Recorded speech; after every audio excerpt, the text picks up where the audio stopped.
hubungan kita dengan Allah Subhanahu wa taala yang serba kuasa, yang maha kuasa, yang serba bisa. Tadi dikatakan Bu Menteri bisa apa saja kun fayakun, kalau Allah sudah mentitahkan pasti terjadi.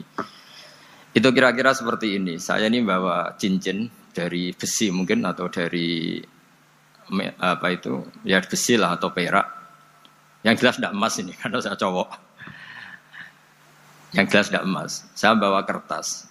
Kalau Anda saya tanya, kertas ini sama cincin kuat mana? Pasti akan menjawab kuat cincin, karena materinya dari besi. Jawaban itu benar, tapi harus ditambahkan secara materi itu kuat cincin ketimbang kertas. Tapi Anda salah, harusnya menjawab ya terserah Gus Bahak, karena yang megang itu Gus Bahak. Karena bisa saja saya punya rencana menghancurkan cincin ini, sementara saya punya rencana mengabadikan kertas ini. Kira-kira gitu hubungan manusia dengan Allah Subhanahu wa taala. Jadi hal yang kita kira abadi karena materinya kuat, ternyata Allah punya rencana menghancurkan. Sementara yang kita kira lemah atau rentan atau apalah, ternyata Allah punya rencana mengabadikan.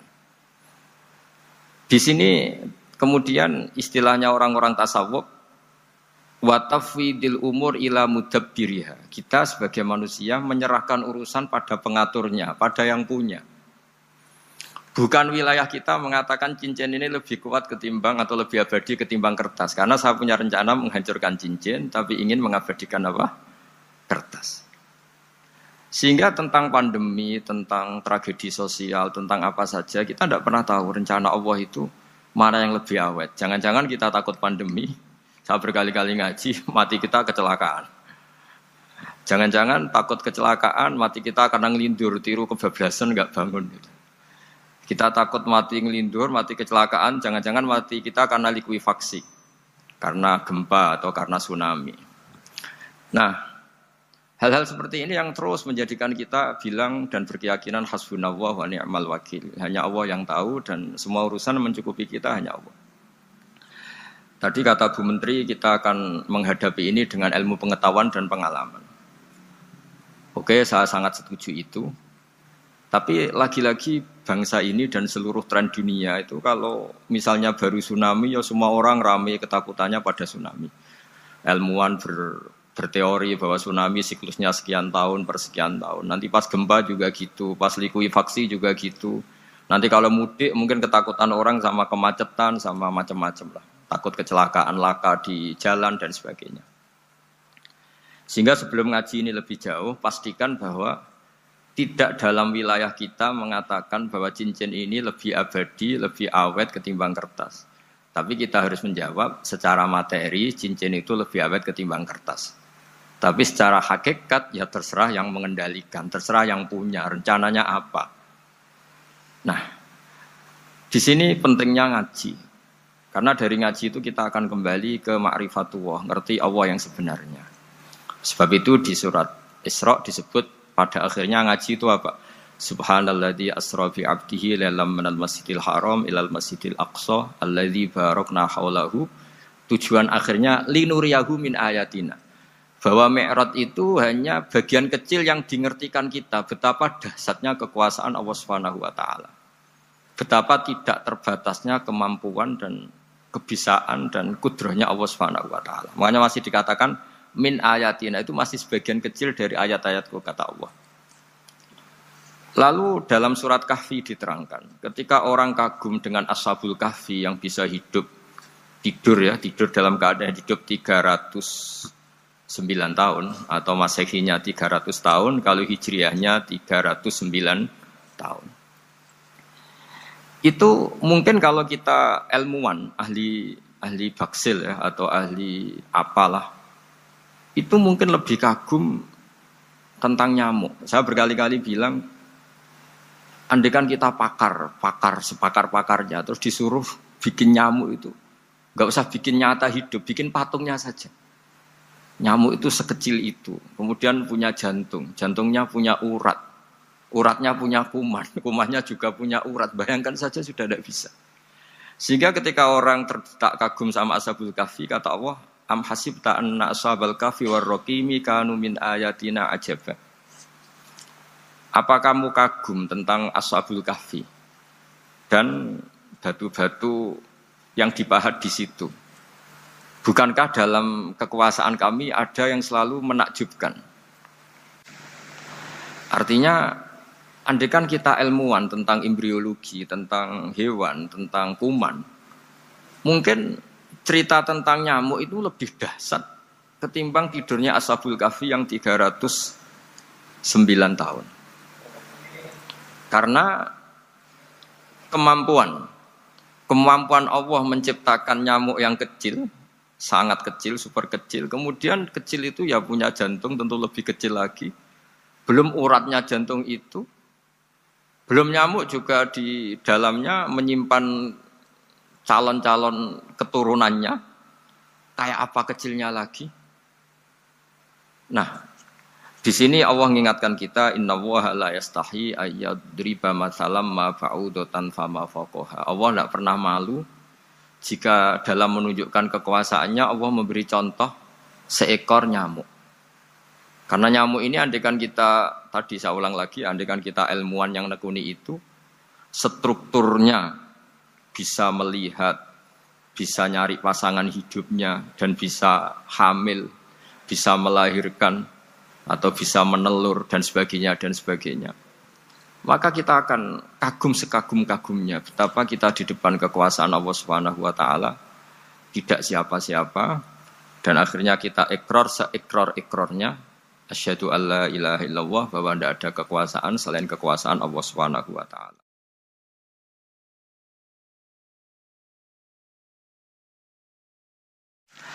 Lalu kenapa nyamuk itu tidak menjadi perhatian publik? Ternyata kita dibodohkan oleh kepentingan kita sendiri. Karena dari awal kita menganggap nyamuk itu problem, penyakit. Ya sudah, bawaan kita mungkin cari obat supaya bisa membunuh nyamuk itu. Atau melihat nyamuk itu sebagai problem, bukan sebagai ayatun min ayatillahi ta'ala, sebagai tanda-tanda kebesaran Allah Subhanahu wa ta'ala. Sehingga akhirnya manusia itu butuh yang namanya mukjizat dahsyat yang mudah dilihat, mudah dirasakan.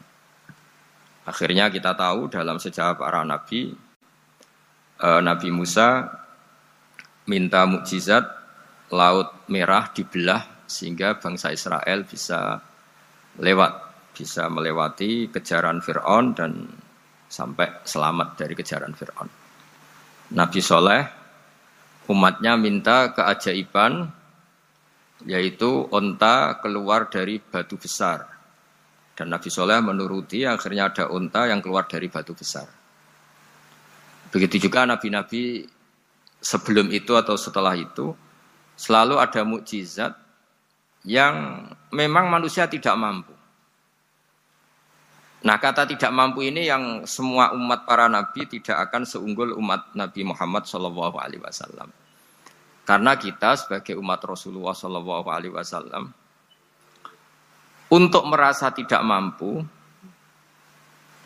itu tidak harus hal-hal seperti membelah laut, tidak harus hal-hal seperti onta keluar dari batu, tidak harus hal-hal yang dahsyat kayak tongkat Nabi Musa menjadi ular besar yang menelan semua sihir-sihirnya Fir'aun.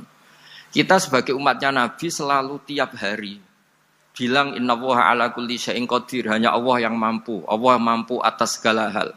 Melihat nyamuk kita iman, melihat hal-hal kecil. Karena kita ketika melihat nyamuk itu mesti kita itu kok hebat nyamuk, tanpa rapat, tanpa ada gaji dari Kemenku bisa populasinya dijaga. Padahal musuhnya banyak. Musuhnya nyamuk itu umat manusia yang katanya makhluk paling cerdas di dunia. Tapi tidak juga bisa menghabisi nyamuk. Mungkin mereka juga rapat terus untuk menjaga ketahanan populasinya itu. Jadi andaikan kita pakai ayat tadi, innallaha la yastahi ayyadriba masalam ma ba'udah. Allah itu tidak pernah malu untuk menunjukkan kekuasaannya. Cukup misalnya kita belajar tentang nyamuk. Sudah sekecil itu punya mata, matanya punya saraf, punya urat. Terus kecil apa? Sudah gitu nyamuk sendiri punya kuman. Kalau nyamuk sendiri kecil, terus kumannya sekecil apa? Terus organ tubuhnya seberapa? Ini sudah kedahsyatan yang luar biasa yang menjadikan kita iman. Innallaha ala kulli syai'in qadir. Allah sendiri yang maha kuasa. Sehingga kembali ke tadi, peristiwa Mi'raj yang super dahsyat pun kata Allah masih dikatakan linuriyahu min ayatina. Hanya untuk menunjukkan sebagian dari ayat-ayatku, bukan mewakili semua ayat-ayat kekuasaan Allah Ta'ala. Tapi sebagian, min itu tab'id sebagian.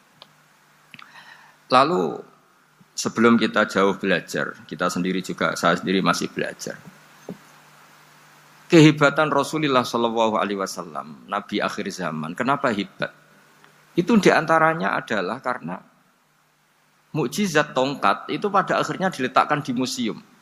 Orang melihat, terus gaya-gayanan kuat ke Turki atau bisa melihat langsung di museum. Dan setelah melihat kadang-kadang kita ragu masa tongkat ini betul itu. Kalau setelah misalnya yakin bisa dipakai lagi enggak ya? Jadi hal-hal yang mengundang pertanyaan sekaligus keraguan. Beda dengan ajaran Rasulullah Muhammad SAW. Ketika Nabi cerita betapa kekuasaan Allah itu super dahsyat. Buktinya ya nyamuk tadi. Kayak apa susahnya bikin nyamuk. Sudah kecil, punya organ tubuh tentu lebih kecil, punya urat lebih kecil lagi, punya kuman yang lebih kecil lagi, dan kuman itu juga punya organ tubuh lebih kecil lagi. Itu mbok kamu tidak usah ke Turki, kamu hidup di kampung, di pedalaman, sudah menyaksikan Anallaha ala kulli syai'in qadir, bahwa Allah itu maha kuasa. Nah, ngaji bareng ya, ngaji seperti ini. Saya termasuk kiai yang selalu berkampanye supaya orang ikrar seikrar-ikrarnya bahwa kita ini di tangan Allah Subhanahu wa taala. Saya kemarin-kemarin ngaji sama orang-orang Grab, juga barusan 3 hari yang lalu, 4 hari yang lalu ngaji sama teman-teman disabel atau difabel. Karena mereka kalau dibahasakan disabel gak mau, tapi komunitas internasional mintanya dis pakai bahasa S, tapi kita di Indonesia pakai difabel. Akhirnya kita tahu, ternyata orang yang kita kira menderita karena fisiknya, ternyata kadang lebih bahagia. Karena Allah bisa mengalihkan pikiran untuk positif. Saya berkali-kali guyon di depan para tamu. Saya pernah punya tamu itu perempuan gak cantik miskin lagi. Itu nyata ini. Gus doakan supaya suami saya kaya. Terus saya bilang, memangnya kalau sudah kaya ngapain itu? Ya paling tidak rumah saya diganti, mobil saya diganti. Tapi nanti akhirnya ngevaluasi Anda juga ingin diganti. Gitu. Karena setelah rumahnya mewah, pakai mobil mewah, pasti yang dievaluasi bukan rumah dan mobil, tapi Anda. Kok enggak pas ya wajah gini di rumah saya? Gitu. Kok enggak pas wajah gini kok di mobil mewah? Akhirnya ibu-ibu tadi sudah Gus gak jadi. Jadi mungkin barokahnya pandemi itu nanti Ibu Menteri itu jadi kelihatan hebat karena ada pandemi kok Indonesia bertahan itu. Tapi kalau nggak ada pandemi kan ya biasa aja, memang normal. Gitu. Kiai juga gitu, diuji santri yang kadang beling, umat yang nggak jelas. Ya, itu memang ujiannya. Kalau nggak ada ujian ya nggak keren. Gitu. Kayak ya biasa aja lah kita adepin, ya kita tadi kata Bu Menteri ya kita ikhtiar dan berdoa. Lalu saya ulang lagi. Jadi logika itu bisa pakai analogi. Analoginya tadi, salah Anda kalau mengatakan cincin ini lebih kuat ketimbang kertas. Yang benar adalah secara materi ini lebih kuat ketimbang kertas. Tapi soal nanti kekuatannya sampai kapan terserah yang punya. Bisa saja saya punya rencana besok ini saya luluhkan, saya hancurkan. Yang ini saya simpan. Kayak apa dulu dinosaurus itu kuatnya kayak apa? Habis. Ayam yang selemah itu sampai sekarang masih ada. Karena Allah menghendaki dinosaurus diakhiri, sementara ayam tidak. Kayak apa nyamuk itu yang musuhnya orang seluruh dunia. Ditemukan apa, mulai begon apa, tapi sampai sekarang bertahan. Apa kita perlu konsultasi sama nyamuk gimana ini kok bisa bertahan, resepnya apa? Gitu. Karena Allah menghendaki itu disisakan masih.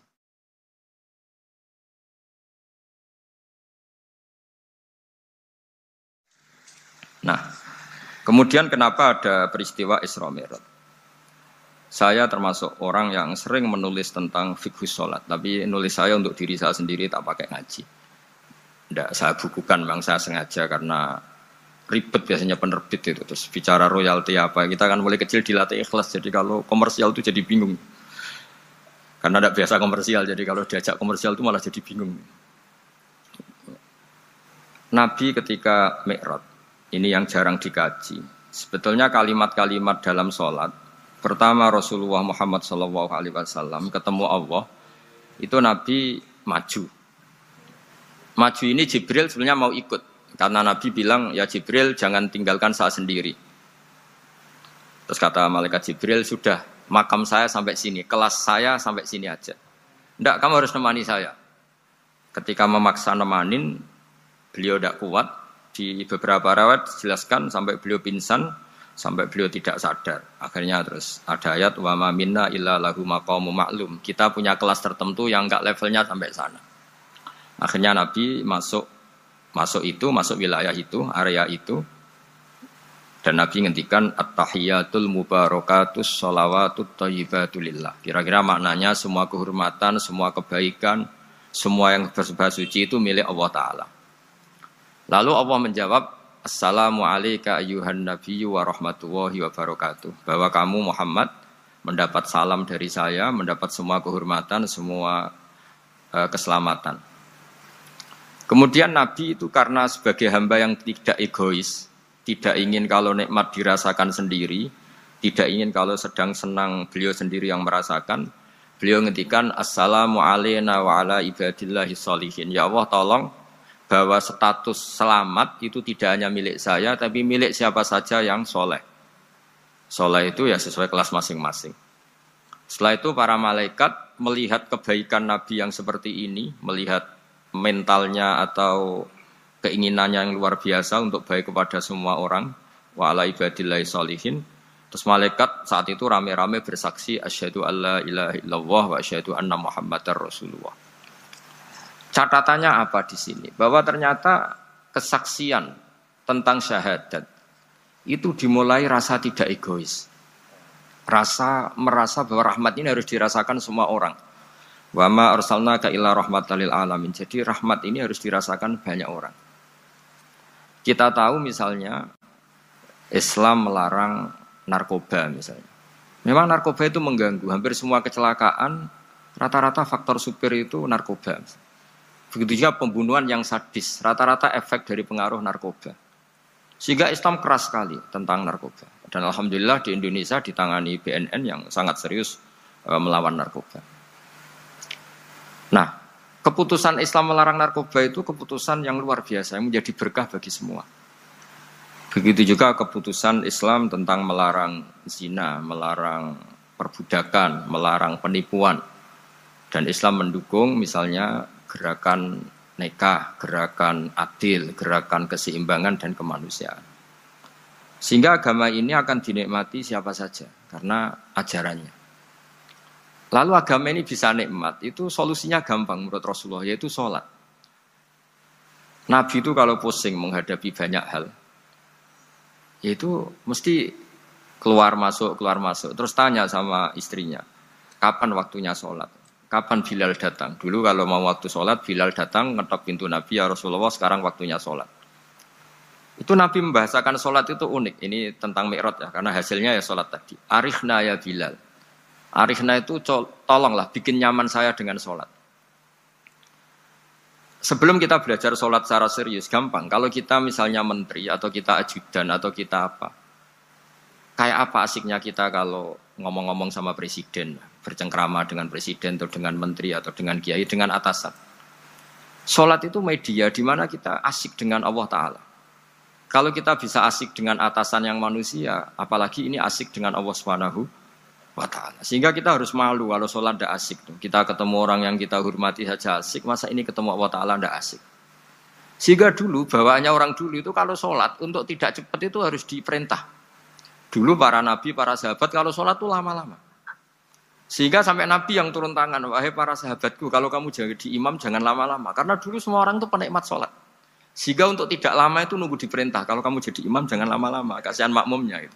Nah sekarang alhamdulillah tanpa dilarang sudah cepat semua. Ini sudah ada kemajuan, ini sudah maju sekali ini. Enggak usah dilarang sudah cepat. Dulu itu saking asiknya orang sholat. Untuk supaya agak cepat itu harus ada perintah dari Nabi. Kalau kamu jadi imam jangan lama-lama. Nah kita kalau sedang pas baiklah, pas waras lah kira-kira gitu. Kalau bahasa orang Pantura, saya ini orang Pantura. Jadi kalau ngomong lebih keras, lebih vulgar. Normalnya orang sholat itu tidak bisa ngakhiri. Normalnya, saya ulang lagi, normalnya orang sholat itu tidak bisa ngakhiri karena ketemu zat yang kita cintai. Kita kalau ketemu orang yang kita hormati, yang kita cintai, itu nggak bisa ngakhiri. Misalnya mungkin anak muda, contohnya ketemu pacar, nggak bisa ngakhiri. Kita kangen sama temen, jagung, nggak bisa ngakhiri, karena asik. Nah ini ketemu Allah yang dipuja-puja, dipuji-puji, kemudian cepat ingin ngakhiri. Jadi ini kita agak aneh. Makanya normalnya orang sholat itu tidak bisa ngakhiri. Dan itu normal. Sehingga dulu ketika Sayyidina Umar itu ditikam sama satu benda yang kayak pancing itu. Panah itu kan kayak pancing ya. Jadi kalau masuk cepat tapi nariknya susah. Karena ada grendelnya. Itu tiap ditarik sakit, tiap ditarik sakit. Dan beliau bilang, nanti setelah saya sholat tarik. Beliau sholat, nyaman, ditarik itu enggak gerak sama sekali. Karena dia sudah istighraq billah, sudah nyaman dengan Allah sehingga ditarik itu enggak kerasa. Dulu di daerah sini, masih keluarga kita lah, masih keluarga kita semua. Ada seorang wali jadi imam masjid. Itu di PHK sama takmirnya. Karena ketika sujud, dia asik terus lama sekali. Sampai 30 menit. Sampai santrinya bilang, mbah, sampun. Setelah itu rapat dihentikan. Ditanya, kenapa mbah sujud begitu? Saya tidak bisa mengakhiri orang nikmati sujud, kemudian ingin berhenti. Nah, Sayyid Ali Zainal Abidin yang populer, cucunya Rasulullah SAW, anaknya Sayyid Husain, putranya Sayyid Husain. Itu bapak saya kalau cerita, beliau itu sebetulnya sholat itu hanya ingin 2 rakaat. Setelah sholat 2 rakaat, ya Allah sebagai hadiah, nikmat saya sholat 2 rakaat karena asik dengan engkau, saya akan syukur lagi, sholat 2 rakaat. Akhirnya ketika nikmati sholat, dia sholat lagi 2 rakaat sampai akhirnya 1000 rakaat. Itu tanpa rasa capek, karena merasa keasikan. Masa momen seasik ini kemudian saya tinggalkan ya Allah. Akhirnya sholat lagi. Sehingga ada seorang wali ditanya, kamu ingin masuk surga? Tanya, di surga ada sholat enggak? Enggak ada kan? Wah kalau enggak ada sholat saya enggak masuk surga. Terus dibilang, ya sholat aja. Terus dia mau masuk surga. Kalau kita akan kebalikan, kita ini masuk surga itu sebetulnya kita ngawur sekali. Ngawurnya adalah, hore masuk surga, tidak ada sholat lagi, tidak ada puasa lagi. Jadi ini kan, kita ini jadi makhluk yang aneh. Jadi kita ini masuk surga senang karena sudah ada kewajiban apa? Sholat. Jadi ini agak aneh. Sesuatu yang menjadikan kita masuk surga, tapi sesuatu yang kita benci setelah masuk surga. Asiklah di surga karena tidak ada sholat. Nah, apapun kondisi kita harus latihan. Harus latihan kita entah seberapa kadarnya ingin niru Rasulullah SAW ketika ngendikan wa qurratu aini fi sholat. Nyamanku, hatiku tentram kalau saya pas sholat. Sehingga tadi sudah saya katakan tadi. Dulu itu untuk menghentikan sholat itu susah. Sampai Rasulullah sendiri yang merintahkan, hei para imam kalau sholat jangan lama-lama. Kalau sekarang, andai kan Nabi hidup di zaman sekarang pasti tidak ada pengumuman itu. Karena semuanya sudah cepat ya. Malah super kilat itu. Ada yang terawih 20 rakaat hanya berapa? 8 menit dulu. Itu kan 7 menit itu.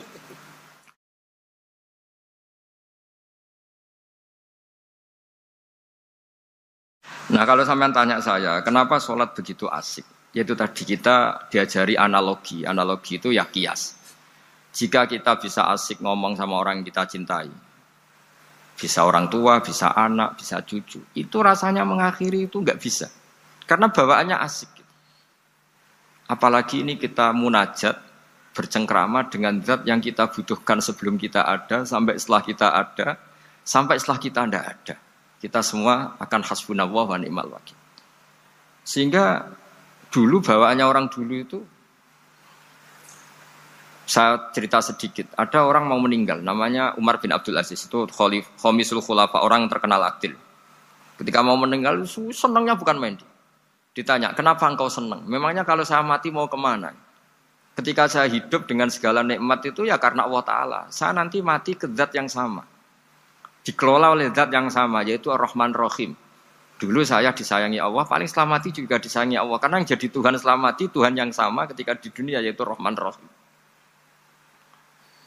Cerita legenda yang lebih dasar dari itu, masyhur itu Jalaluddin Ar-Rumi. Ketika dia mau meninggal, semua muridnya nangis, beliau marah. Kenapa kamu menangis? Ya karena guru mau meninggal. Kamu itu ngawur sekali. Saya ini sudah lama menunggu hari seperti ini, bisa ketemu zat yang saya cintai, malah kamu menangis. Ayo kamu nari sebagai pesta kematian saya. Tapi ini nggak bisa ditiru ya, karena kalau kita niru, nggak usah dilarang juga nggak bisa niru kayak kita. Cuma saya maklumatkan jangan ditiru, meskipun nggak usah dilarang juga nggak akan bisa niru. Sehingga orang-orang dulu itu bawaan kalau mau kabundut itu ya asik. Rasulullah Shallallahu Alaihi Wasallam ketika mau wafat, intaqala ila rafiqil a'la, itu ditanya sama istri-istrinya, lalu engkau mau kemana? Kata Nabi, sebelum sekian hari, beliau setiap khutbah ngendikan, ini ada hamba yang disuruh milih Allah antara di dunia dan bertemu Allah. Kalau kamu jadi hamba itu milih mana? Di dunia yang penuh problem ini, apa milih ketemu Allah yang Rahman Rahim? Yang hubungannya dengan kamu itu ngasih dan ngasih. Kamu tidak mungkin kan hubungan dengan Allah memberi, kamu bisa apa? Kita hubungan dengan Allah pasti hanya mendapat. Dikasih nyawa, dikasih oksigen, dikasih bumi tidak bayar, dikasih air juga tidak bayar. PDAM dikelola siapapun bayar, oksigen di rumah sakit bayar. Hubungan kita dengan Allah tidak pernah bayar oksigen, tidak pernah bayar sewa bumi. Punya kolam renang laut seluas itu ya tidak pernah bayar. Udah gitu kolam renangnya menghasilkan ikan. Itu kalau kita kan semuanya utang jasa sama Allah. Dan reputasi Allah itu dengan kita hanya memberi, tidak pernah meminta. Akhirnya hubungan-hubungan inilah yang menjadikan terus. Semua sahabat jawab, ya kalau kita jadi hamba itu pasti milih Allah lah. Jadi Nabi itu saking pinternya orang, supaya orang siap dengan keberangkatan beliau itu dibikin satu taksis, satu apa? Kalau orang Jawa bilang itu dikai persemon, dikai mukaddimah. Supaya orang-orang itu siap kalau Nabi ngendikan. Kalau kamu seorang hamba disuruh ketemu Allah sama hidup di dunia yang fana ini milih mana? Ya milih ketemu Allah. Ketika akhirnya Rasulullah wafat, ternyata orang itu adalah Rasulullah. Ya akhirnya sahabat bilang, ya iyalah masa dengan kita sama Allah milih ketemu kita, pasti milih ketemu Allah. Nah, sholat itu mi'rajul mukmin. Sholat itu adalah cara seperti itu. Kita manja dengan Allah meskipun dengan segala problem ketika i'tidal kita tetap memaklumatkan Rabbana lakal hamdu mil'us samawati wa mil'ul ardi wa mil'u ma syi'ta min syai'in ba'du. Engkau zat yang selalu layak dipuji di langit maupun di bumi. Dan langit bumi ini karena terbatas masih ditambahi wamil umasyi tamin seimbadu. Dan seluas apa saja engkau kehendaki. Apapun hebatnya langit bumi ini tetap terbatas, ada ruang dan waktu. Makanya ditambahi wamil umasyi tamin seimbadu. Dan segala puji ini memenuhi semua yang engkau kehendaki. Saya berkali-kali bilang kalau hubungan dengan Allah nyaman caranya gitu. Kalau kita sakit bayar oksigen, kalau kita butuh air bayar PDAM. Allah itu tidak pernah nyuruh kita bayar. Apa saja hubungan dengan Allah. Nah, sholat itu maklumat bahwa kita apapun problemnya, alhamdulillah rabbil alamin. Kita maklumatkan terus bahwa kita bersyukur. Lalu kita Rabbana lakal hamdu. Makanya saya sering kalau disuruh Gus doain supaya pandemi cepat berlalu. Saya ini kan kalau kiai ya, kiai itu tidak apa ya. Saya pernah di Jogja pas gempa. Ya orang-orang ya susah. Saya ini caranya susah saja sampai tidak tahu karena bukan karena sombong ya, karena ya mau apa gitu. Memang nggak bisa apa-apa kan kita manusia. Jadi saya mohon sholat ini jadi media yang luar biasa. Jadi di antara makalah Imam Syafi'i paling terkenal itu fasihan idama kana fi dzikri rabbih wa fi ma siwahu kana fin nasi ajama. Orang baik itu orang yang fasih. Fasih itu lantang dan cerdas dan vulgar dan nyaman ketika ngomong tentang Allah. Salat itu semua hubungan kita ngomong dengan Allah. Misalnya kabira walhamdulillah katsira. Hanya Engkau yang maha besar ya Allah. Orang yang katanya terkuat di dunia karena presiden superpower misalnya. Nyatanya waya mati ya mati. Kalau enggak makan lemes. Jadi orang kita sadar. Yang katanya orang terkuat, paling hebat kalau enggak makan lemes. Artinya ternyata hanya sekuat itu. Dia bisa instruksi seluruh dunia misalnya untuk apa ya. Tapi coba apa dia kuat gak makan 2 hari. Makanya hikmah puasa itu orang tahu. Ternyata makhluk yang paling mulia itu manusia. Kalau gak makan nasi 1 piring itu ya mati. Berarti hidup nasi sama manusia. Nanti kalau nasi bilang, saya tidak butuh kamu. Tapi kamu butuh saya. Itu habis kita sudah. Makanya ketika ada orang yang mempertuhankan manusia, itu Allah cara menafikan itu hanya bilang kana yakulanit to'am. Yang kamu tuhankan itu makan. Hanya makan itu kalau dia tidak makan lemes. Jadi kiai itu atau manusia-manusia yang dekat Allah al-arif billah itu ketika mengatakan kabira walhamdulillah katsira subhanallah bukrata wa asila itu